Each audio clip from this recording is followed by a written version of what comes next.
ఉన్నప్పుడు మాట్లాడడానికి దారిద్ర్యం ఏమిటి అనగా పిచ్చివాగుడు ఎందుకు, ప్రేమగా మాట్లాడి అందరినీ నీ వశం చేసుకో అని మన పెద్దలు పురాణాల్లో చెప్పారు.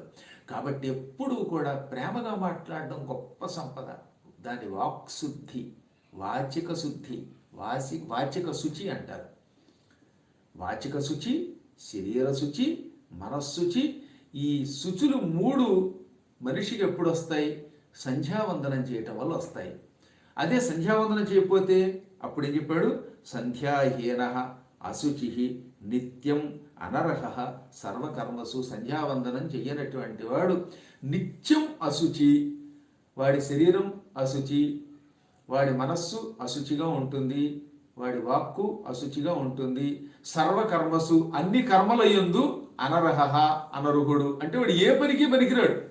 సంధ్యావందనము చెయ్యనటువంటి వాడు ఏ పూజకి ఏ పనికి పనికిరాడు. ఆఖరికి వాడు అన్నం తింటే కూడా అది రక్తం మాంసం తినడంతో సమానం.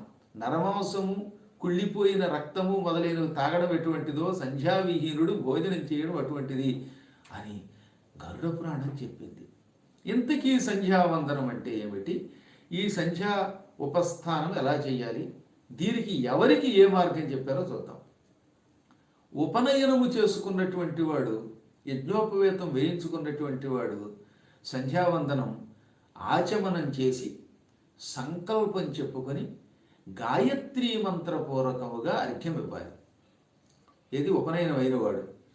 ఇతను ఉపనయనం అయినవాడు ఉదయం పూట నదిలో స్నానానికి వెడితే స్నానం అయిపోయాక ఆ నదిలోనే నిలబడి, ఇది నడుము వరకు కానీ కంఠం వరకు కానీ నిలబడి గాయత్రి మంత్రం చదువుతూ, ముందు ఎప్పుడు సంకల్పం చెప్పుకోవాలంటే ఆచమనం చేయాలి, సంకల్పం చెప్పుకోవాలి.